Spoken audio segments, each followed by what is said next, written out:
എനിക്ക് ഈ സിനിമ കാണുന്നതേ ഇഷ്ടമല്ല. പിന്നെ സത്യം പറഞ്ഞ ഇവളുടെ നിർബന്ധം കൊണ്ടാണ് ഞാൻ വല്ലപ്പോഴും ഒരു സിനിമയ്ക്ക് പോകുന്നത്. എന്റെ അന്നാമ്മേ, ഇന്നാള് ഞാനൊരു സിനിമയ്ക്ക് പോയിരുന്നു. ഈ നായകനും നായികയും തമ്മിലുള്ള പ്രേമം കാണിക്കാൻ ഇങ്ങനെ മുഖോട്ട് വരണമെന്നുണ്ടോ?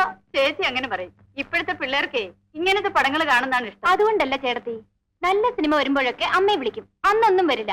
അമ്മ വരാൻ സമ്മതിക്കുന്ന ദിവസം തല്ലിപ്പൊളി സിനിമയായിരിക്കും. നിങ്ങൾക്കിത് കേൾക്കണോ?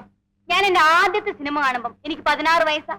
ഇപ്പോഴൊക്കെ പ്രസവിച്ച് തൊട്ടിലും കൊണ്ടല്ലേ അമ്മമാര് സിനിമയ്ക്ക് പോകുന്നത്. ആ ജിജോയെ, ഇങ്ങോട്ടൊന്ന് വന്നേ. ആ ഇനിയേ ഇങ്ങനെ കറങ്ങി നടന്നാൽ ഒന്നും പറ്റത്തില്ല കേട്ടോ. 10 ദിവസമേ ഉള്ളൂ. 10 ദിവസം കൂടി കഴിഞ്ഞാൽ ഞങ്ങള് ജിയോയെ പിടിച്ചാൽ കെട്ടിക്കും.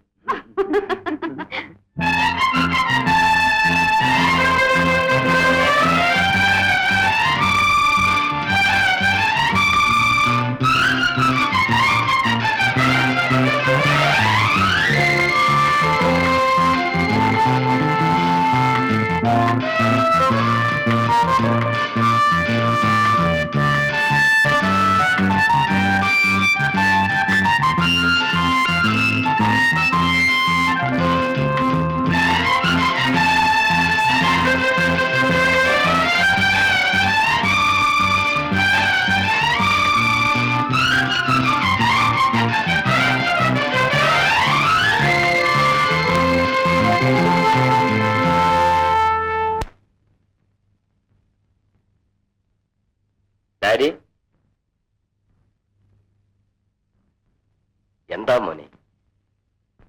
എനിക്ക് പിന്നെ കുറച്ച് കാശ് വേണം. കുറച്ചെന്ന് വെച്ചാ കുറച്ചു പോരാ, കുറച്ച് കൂടുതൽ കാശ്. എന്തിനാ മോനെ? അതെ, ചേട്ടത്തി പറയുവന്നേ, കല്യാണം കഴിച്ചു കഴിഞ്ഞാലേ ഈ സ്ഥലങ്ങളൊക്കെ ചുമ്മാ ചുറ്റിക്കറങ്ങാൻ പോണമെന്ന്. അപ്പൊ ഞാൻ വിചാരിച്ചു ഡാഡി എന്നെ പണ്ട് കൊണ്ടുപോയിട്ടുള്ള സ്ഥലങ്ങളില്ലേ, അവിടെയൊക്കെ ഒന്ന് ചുമ്മാ ചുറ്റിക്കറങ്ങാമെന്ന്. നീ ഒറ്റയ്ക്കാണോ പോകുന്നത്? അയ്യോ, അത് പറ്റില്ലെന്ന് ചേട്ടത്തി പറഞ്ഞു. അതെ, നമ്മളിപ്പൊ കല്യാണം കഴിച്ചു കഴിഞ്ഞാലേ പോകുന്നിടത്തൊക്കെ വൈഫിനെയും കൂട്ടിക്കൊണ്ട് പോകണം. അല്ലേലേ ആൾക്കാർ നമുക്കൊരു വെയിറ്റ് തരത്തില്ല.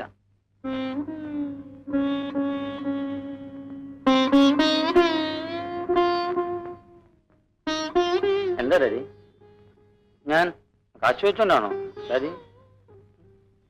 അല്ല മോനെ, ഡാഡി ഇത്രയും കഷ്ടപ്പെട്ട് കാശുണ്ടാക്കിയത് പിന്നെ ആർക്കു വേണ്ടിയാ?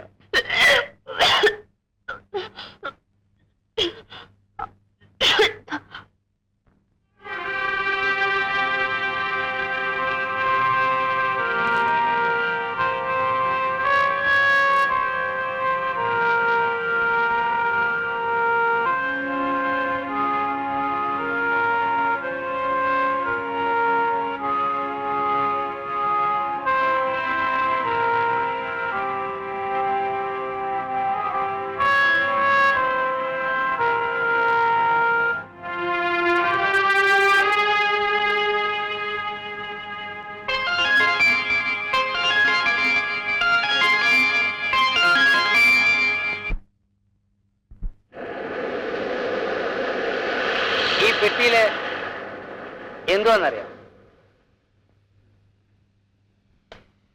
നമ്മള് കല്യാണം കഴിച്ച ഇവിടുന്നൊക്കെ പോവല്ലേ, ഡാഡിയും സമ്മതിച്ചിട്ടുണ്ട്. ആദ്യം നമുക്ക് മദ്രാസിൽ പോയേ, അവിടെ നമുക്ക് 2 ദിവസം താമസിച്ചാൽ മതി. ഭയങ്കര ചൂടാ. അതിനാ ഈ 10,000 രൂപ. പിന്നെ മദ്രാസിൽ നിന്ന് നമ്മള് ബാംഗ്ലൂരിൽ പോകും. അവിടുന്ന് നമുക്ക് കൊടൈക്കനാലിൽ പോയേ. ഡാഡി എപ്പോഴും പോകുന്ന സ്ഥലമാ, ഭയങ്കര സ്ഥലമാ. അവിടെ നമുക്ക് 10 ദിവസം താമസിക്കാം. അതിനാ ഈ 10,000 രൂപ. അവിടുന്ന് നമ്മള് കാശ്മീരിൽ പോകും. എല്ലാം പ്ലെയിനിലാ പോകുന്നേ. പ്ലെയിന് കയറിയിട്ടുണ്ടോ?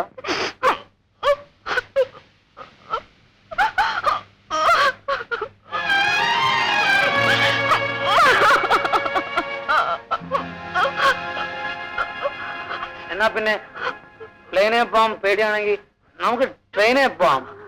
അതിനെന്തിനാ കരയുന്നേ? എന്നെ കല്യാണം കഴിക്കരുത് ജീജോ, എന്നെ കല്യാണം കഴിക്കരുത്.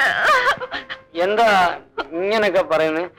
കല്യാണം കഴിക്കരുതെന്ന് പറഞ്ഞാ നാളെ കല്യാണത്തിന് ആളുകളൊക്കെ വരുമ്പം ഞാനെന്തോ പറയും? ആരെന്ത് വേണോ പറഞ്ഞോട്ടെ, പക്ഷെ എനിക്ക് ജീജോ ചതിക്കാൻ വയ്യ. ജീജോയുടെ മുമ്പിൽ നിൽക്കുന്ന ഓരോ നിമിഷവും ഞാൻ ഇഞ്ചിഞ്ചായി നേറുകയാണ്. ഞാൻ ഗർഭിണിയാണ് ജീജോ. കുഴപ്പമില്ലെന്നേ. അതെ, ഓരോരുത്തര് കല്യാണം കഴിഞ്ഞ് എത്ര ആള് കഴിഞ്ഞ ഇങ്ങനൊക്കെ ആവുന്നേ? നമ്മള് ഇപ്പോഴേ ഇങ്ങനെ ആണല്ലോ.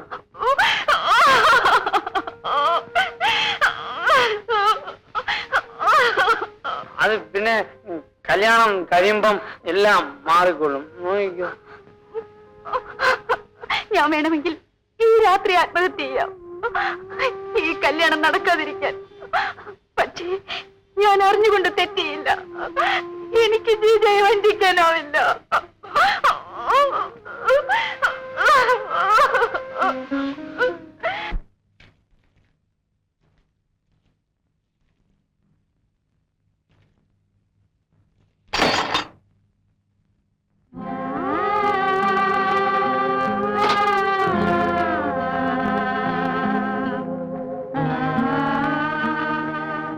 എന്നോട് എല്ലാം പറഞ്ഞല്ലോ.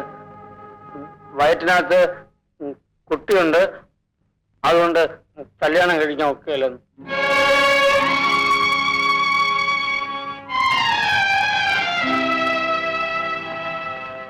എന്താവും വിലി പറയുന്നത്? നാളെ രാവിലെ കല്യാണമൊക്കെ ആയിട്ട്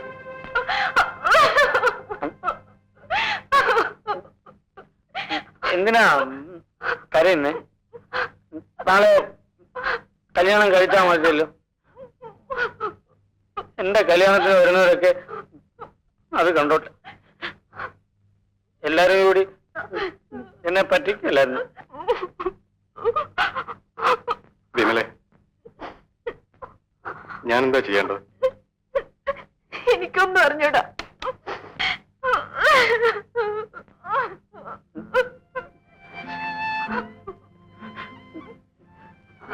ആദ്യം മദ്രാസിൽ പോണേ.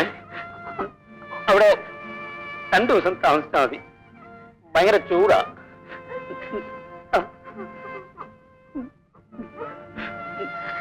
പിന്നെ അവിടുന്ന് ബാംഗ്ലൂരിൽ പോണം. പ്ലെയിനിൽ പോയാൽ മതി. അവിടുന്ന് കൊടൈക്കനാലിൽ പോണം. നല്ല സ്ഥലമാ. അവിടെ ഒത്തിരി ദിവസം താമസിക്കണേ. അതിനുള്ള കാശൊക്കെ നീലുണ്ട്.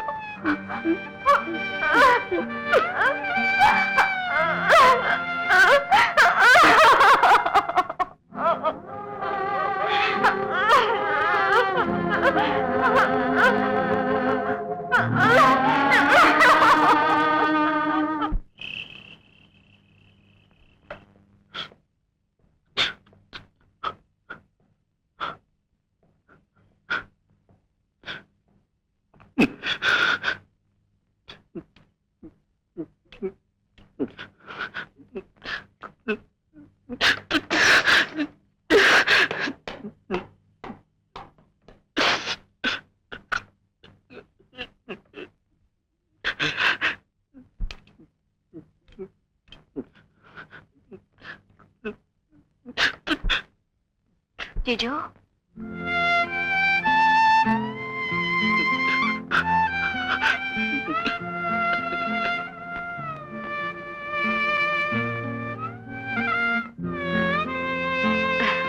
നാളെ കല്യാണമായിട്ട് മണവാള രാത്രി കറങ്ങി നടക്കാണോ? എന്താ ജിജു? എന്റെ കല്യാണം കഴിഞ്ഞല്ലോ. കല്യാണം കഴിഞ്ഞോ? പെണ്ണെവിടെ?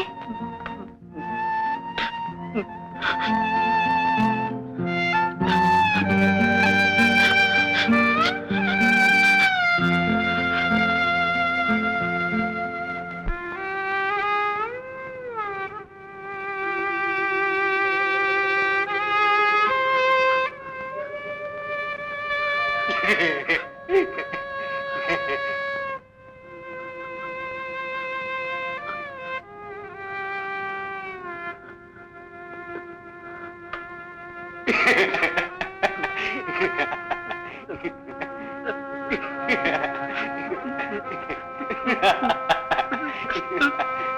ha.